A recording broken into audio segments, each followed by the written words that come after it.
Bonjour à tous, je vais prendre le micro, ce sera plus simple pour moi. On est heureux cet après-midi de se trouver dans la présence du Seigneur. Amen. Vous êtes sur Zoom, vous verrez peut-être cette vidéo sur YouTube. Nous sommes actuellement dans l'église évangélique de Givors et réunis en petit comité dans le but d'annoncer la bonne nouvelle de Jésus-Christ. La bonne nouvelle qui a déjà été chantée. Alors, si vous avez prêté oreille, attention aux paroles qui ont été prononcées, vous avez déjà toutes les cartes en main, si on peut parler comme cela, pour venir à celui qui est le Sauveur. Son nom, c'est Jésus-Christ. Amen.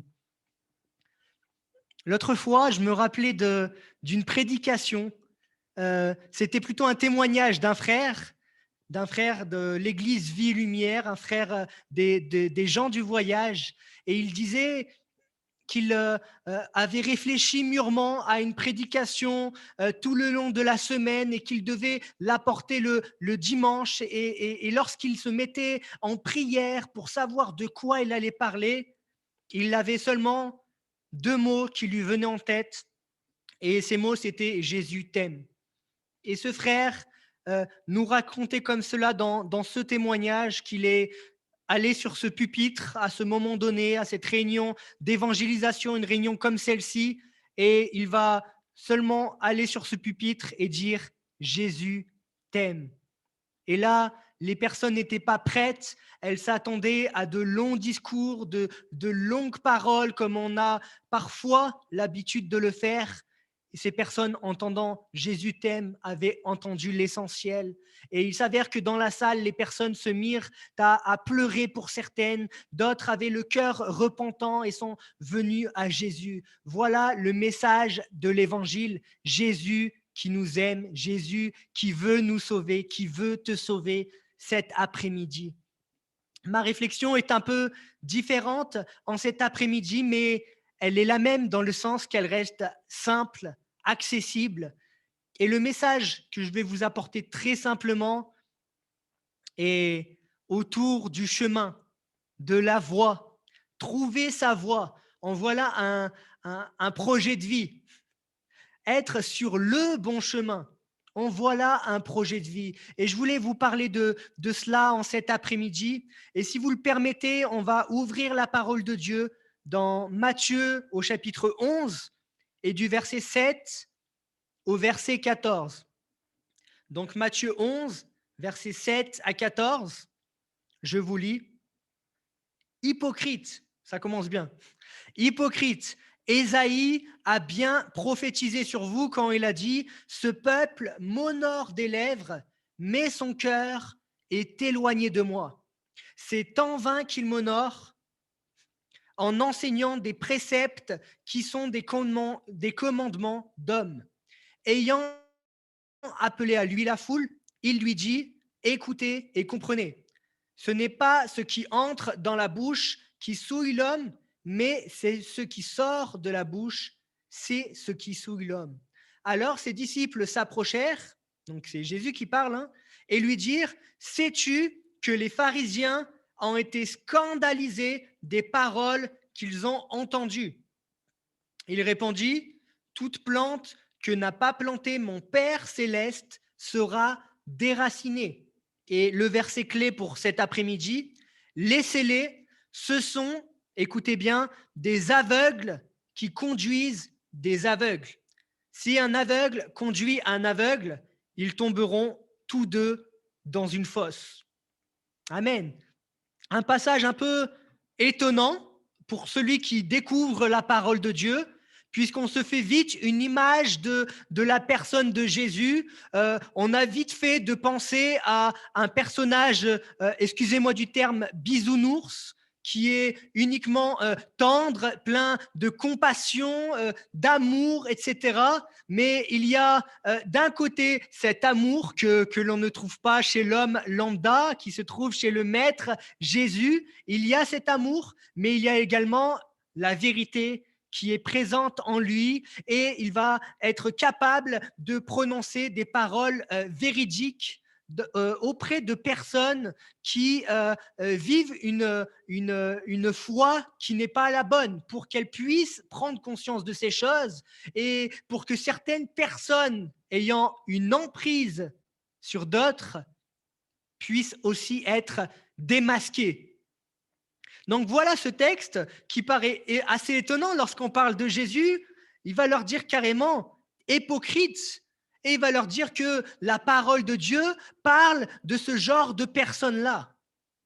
Alors on est dans un contexte déjà entre guillemets religieux où Jésus va s'adresser à ces personnes-là religieuses, il va parler de ces personnes-là religieuses. Et moi, lorsque j'étais étudiant, je me rappelais qu'en cours de communication, le professeur me disait que certaines personnes, la plupart des personnes, lorsqu'elles communiquent, c'est pour influencer et voire manipuler.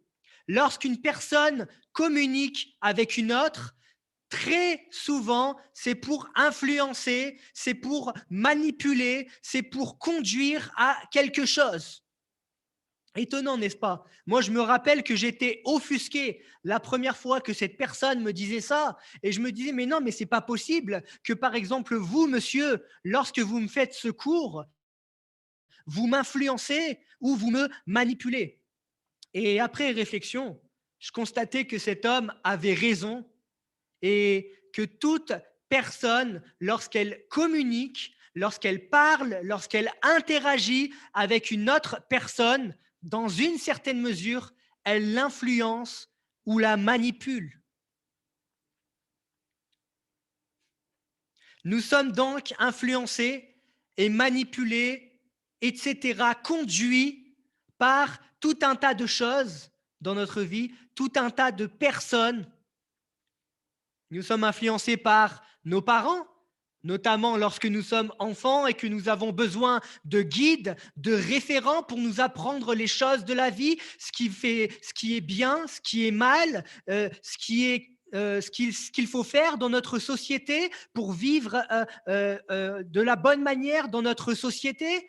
On est influencé par l'école, bien sûr, une éducation scolaire, etc. Même si on peut dire plein de choses sur le domaine scolaire, l'environnement lui-même, c'est un endroit où on va rester 7 heures, 8 heures dans la journée. Il y a des personnes référentes qui vont nous parler. Il y a tout un cadre, un règlement intérieur et tout cela va influencer notre comportement.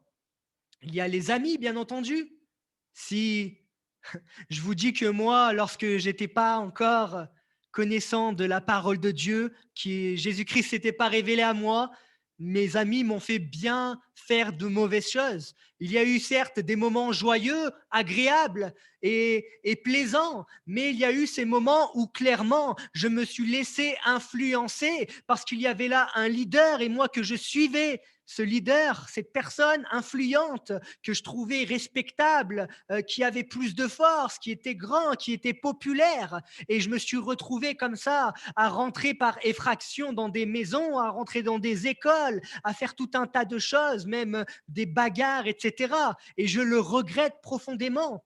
Mais voilà, les parents peuvent nous influencer, l'école, les amis, la société dans laquelle nous sommes, sans bien évidemment dire de mauvaises choses forcément sur la société. Il y a toujours des choses qu'on va considérer comme recevables et d'autres moins recevables. Mais la parole de Dieu nous dit de respecter les autorités. Et il y a également tout un tas de philosophies, de manières de vivre, de religions et de leaders, donc philosophes religieux. Toutes ces personnes-là sont des dirigeants, des conducteurs et vont nous enseigner des voies, des marches à suivre et vont nous permettre d'entrer sur un chemin particulier. Êtes-vous influencé par Dieu? Êtes-vous influencé par le Maître, par Jésus-Christ, le Fils de Dieu? Toutes ces choses-là que j'ai citées précédemment vous ont influencé, vous ont peut-être même dans une certaine mesure manipulé, mais est-ce que Dieu, un jour, est venu frapper à la porte de votre cœur pour justement vous influencer de la bonne manière, vous conduire à un renouveau, à quelque chose de nouveau, comme le chantait Miko? Vous êtes-vous laissé influencer, diriger, conduire par le Maître, par la parole de Dieu, qui dit dans le psaume 119 au verset 105 que la parole de Dieu est une lampe à mes pieds, une lumière sur mon sentier. J'ai parlé de tout un tas de choses, de tout un tas de personnes qui pouvaient nous influencer, nous conduire. Ce texte que nous avons lu au départ dit que des personnes étaient aveugles et qu'elles désiraient conduire d'autres personnes. Des aveugles qui conduisent des aveugles. Ça fait deux personnes, plusieurs personnes qui meurent à la fin. Un aveugle ne peut pas conduire un autre aveugle. L'image, elle est forte parce qu'il n'y a pas besoin d'être aveugle physiquement pour l'être. On peut être aveugle spirituellement. Être aveugle spirituellement, c'est lorsque nous sommes sans Dieu, loin de lui, prisonniers, esclaves, parfois même sans le reconnaître, sans le savoir, prisonniers, esclaves du péché et de ses conséquences. Prisonnier de mon enveloppe charnelle, je sais qu'un jour je vais mourir et ensuite où est-ce que je finis? Je suis prisonnier de cela, je suis esclave de cela. Et la Bible, qui est une lumière sur mon sentier, quelque chose qui me guide, Dieu qui est là, me dit, mais en fait, tu peux ne pas mourir, combien même tu serais mort. Tu peux avoir la vie éternelle. Te laisserais-tu influencer par Dieu en cet après-midi? Trouver la voie, trouver le bon chemin. Pourquoi je dis la voie et le bon chemin? Parce qu'il n'y a pas 1000 vérités. Il n'y a pas 1000 chemins différents pour rencontrer Dieu. Il n'y en a qu'un seul. Et sur le mur de notre église, c'est très bien écrit. Jésus, dit, je suis le chemin, la vérité et la vie. Il y a un seul chemin, c'est celui qu'on emprunte en marchant dans les pas de Jésus-Christ. C'est le chemin que Jésus-Christ a préparé. Alors si vous vous trouviez cet après-midi dans cet état de cœur, comme dans ce psaume 27 au verset 11, qui dit « Éternel, enseigne-moi ta voie, conduis-moi dans le sentier de la droiture. » Voilà le bon chemin, le sentier de la droiture. Enseigne-moi ta voie, Seigneur. Moi, je te connais pas encore, je te connais que partiellement, mais je sais qu'en marchant dans tes voies, en empruntant tes sentiers, alors ma route sera la bonne route.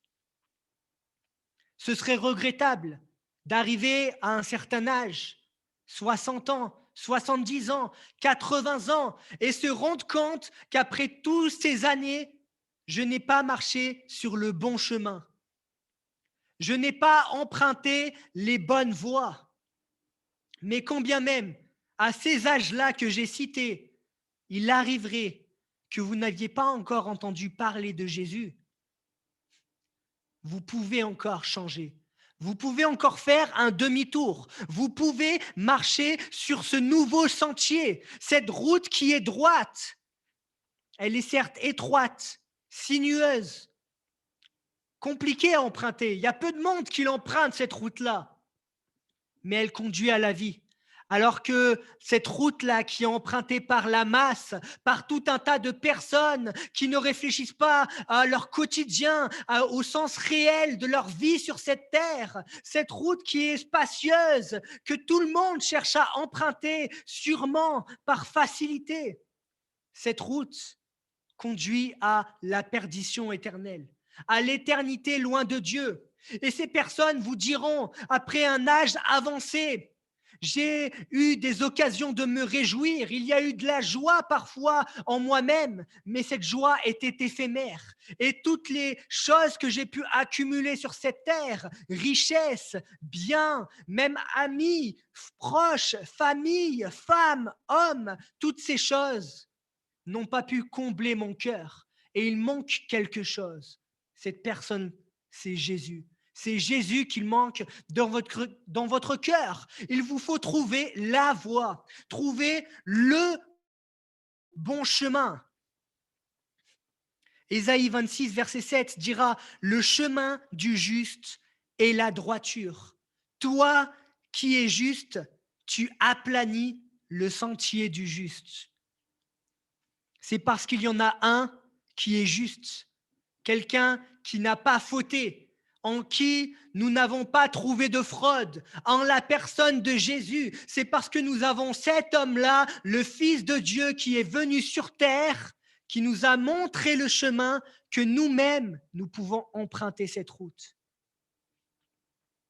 Il y a un sujet qui revient constamment depuis cette pandémie, un sujet que les chrétiens, nous entendons régulièrement. Si Dieu existe, alors pourquoi la maladie? Pourquoi la souffrance? Pourquoi la mort? Pourquoi les guerres? Tout ce genre de choses-là. Et je répéterai et répéterai ainsi de suite.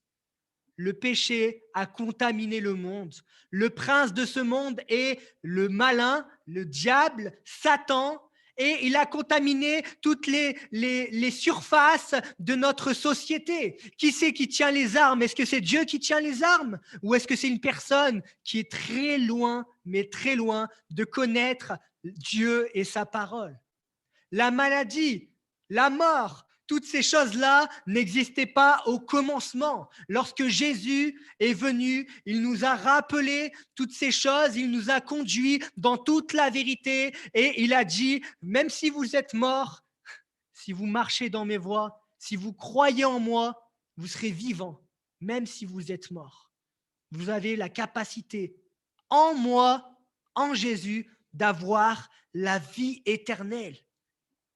Jésus dira, vous savez où je vais et vous en savez le chemin, parce qu'il parle à ses disciples.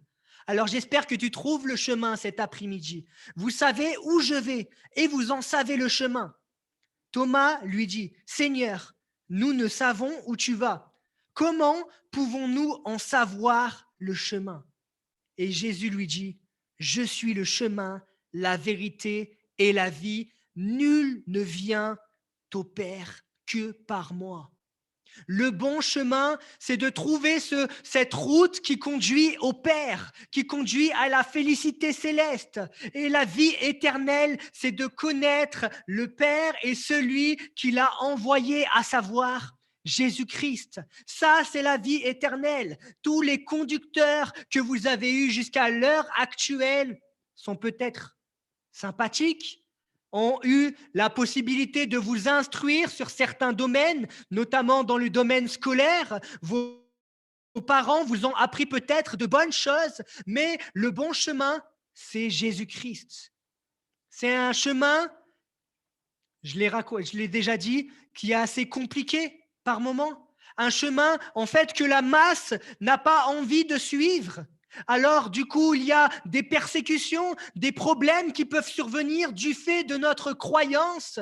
Mais qu'est-ce qu'il est bon de savoir que nous marchons dans la vérité et que celui qui marche devant nous s'appelle Jésus, le prince de paix, le lion de Juda, le maître, celui qui combattra pour nous lorsqu'il y aura des difficultés et qu'il nous a préparé cette route, qu'il nous a conduits jusqu'à la vie éternelle. Qu'il est bon de savoir cela, qu'il est bon de savoir que cette place est assurée auprès du Maître, alors que des philosophes vous dites qu'après la mort, il n'y a rien, alors que certains vous diront qu'il y a une vie après la mort, mais nous ne savons pas si nous irons auprès de Dieu, si nous irons au paradis, alors que d'autres vous diront toutes sortes de choses. La Bible est claire. Si vous venez à Jésus, vous ne serez pas confus. En Jésus se trouve la voie, le bon chemin. Il est le chemin qui mène à Dieu. Il y a un seul Dieu et aussi un seul médiateur entre Dieu et les hommes, Jésus-Christ, homme. Jésus-Christ, homme. Pour trouver Dieu, il faut s'approcher de Jésus. Il n'y a pas de religion qui amène à Jésus, si ce n'est la véritable religion, la véritable connaissance de Jésus-Christ. Dans Matthieu 7, au verset 14, ça nous dit « Étroite est la porte, resserrez le chemin qui mène à la vie, et il y en a peu qui les trouvent. » Il y en a peu qui les trouvent. La véritable foi, ce n'est pas la foi qu'on entend parler dans les médias, ce n'est pas quelque chose de grand public, de mainstream, où il y a des milliards de personnes sur cette terre qui revendiquent être de cette foi-là qui sauve.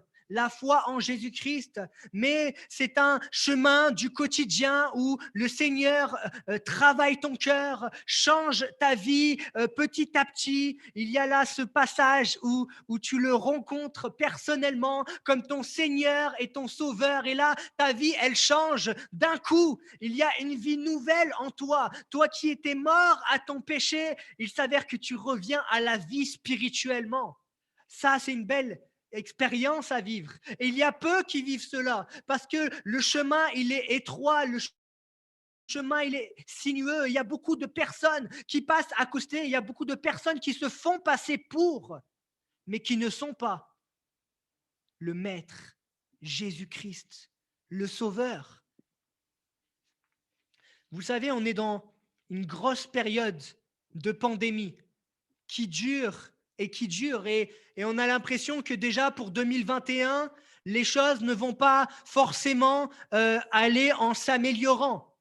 Il y a beaucoup de personnes autour de nous qui tombent dans la dépression, qui ont peur du lendemain, qui ont peur pour leur travail. J'aimerais vous dire que lorsque nous avons cette foi en Jésus, c'est pas que la peur, elle s'en va, comme si nous n'étions plus des êtres humains, mais on a quelque chose qui dépasse la peur, et ça s'appelle la foi. La foi, c'est le même mot que confiance, se fier en quelqu'un. On se fie en Jésus. Et lorsqu'on se fie en Jésus, on se rappelle de ce psaume que tout le monde connaît, le psaume 23. Il me fait reposer dans de verts pâturages. Il me dirige près des eaux paisibles. Il n'y a pas meilleur conducteur, il n'y a pas meilleur berger que Jésus. Je pourrais vous lire ce texte de Jean au chapitre 10 pour finir, qui nous parle de ce bon berger. La bonne voie, le bon chemin se trouve auprès du bon berger. En vérité, je vous le dis, celui qui n'entre pas par la porte dans la bergerie, mais qui y monte par ailleurs, est un voleur et un brigand. Mais celui qui entre par la porte est le berger des brebis. Le portier lui ouvre et les brebis entendent sa voix. Il les appelle par leur nom, les brebis qui lui appartiennent, et il les conduit dehors. Lorsqu'il a fait sortir toutes ses propres brebis, il marche devant elles et les brebis le suivent parce qu'elles connaissent sa voix. Elles ne suivront point un étranger, mais elles fuiront loin de lui parce qu'elles ne connaissent pas la voix des étrangers. Jésus leur dit cette parabole, mais ils ne comprirent pas de quoi il parlait. Jésus leur dit encore, en vérité, je vous le dis, je suis la porte des brebis. Tous ceux qui sont venus avant moi sont des voleurs et des brigands, mais les brebis ne les ont point écoutés. Je suis la porte. Si quelqu'un entre par moi, il sera sauvé. Il entrera et il sortira et il trouvera des pâturages. Le voleur ne vient que pour dérober, égorger et détruire. Moi, je suis venu afin que les brebis aient la vie et qu'elles soient dans l'abondance. Verset 11, je suis le bon berger. Le bon berger donne sa vie pour ses brebis, mais le mercenaire qui n'est pas le berger et à qui n'appartiennent pas les brebis voit venir le loup, abandonne les brebis et prend la fuite. Et le loup les ravit et les disperse. Le mercenaire s'enfuit parce qu'il est mercenaire et qu'il ne se met point en peine des brebis. Je suis le bon berger, je connais mes brebis et elles me connaissent. Amen. Voilà le bon conducteur, le bon berger, celui qui nous fait entrer dans la bonne voie, qui nous fait marcher sur le bon chemin. Il y a beaucoup qui se font passer pour des conducteurs, pour des bergers, pour des pasteurs, on pourrait même utiliser le terme. Mais le pasteur des véritables pasteurs, c'est le maître qui s'appelle Jésus. Alors, je n'ai pas vocation à être plus long que ça. Mais si tu veux entrer sur cette voie, si tu veux suivre le bon chemin, il se trouve en Jésus-Christ. Que son nom soit béni. Amen. Seigneur, je te remercie pour cet après-midi, Seigneur. Merci parce que nous n'avons pas besoin d'être compliqués, Seigneur, mais nous avons simplement à annoncer ta parole qui dit que tu es le bon berger, qu'il y a un seul chemin qui est bon pour nos vies et c'est le tien. Tu es le chemin, la vérité, la vie et nul ne vient au Père qu'en passant par toi, Seigneur Dieu. Seigneur, je te remercie pour que la foi véritable vienne maintenant dans un cœur, qu'une personne puisse vraiment te rencontrer par ce moyen de la foi et entrer sur ce bon chemin, cette route, Seigneur, que tu as inaugurée lorsque tu es mort sur cette croix et lorsque le voile s'est déchiré, Seigneur Jésus-Christ. Merci, Seigneur Dieu, de sauver encore. Merci encore d'être ce bon berger, ce conducteur pour nos âmes. Seigneur, c'est vrai, ta houlette et ton bâton nous rassurent. Seigneur, oui, tous les jours, Seigneur Dieu, le bonheur et la grâce nous accompagneront, Seigneur, et on sera auprès de toi, dans ta maison. Que ton nom soit béni, Jésus. Amen.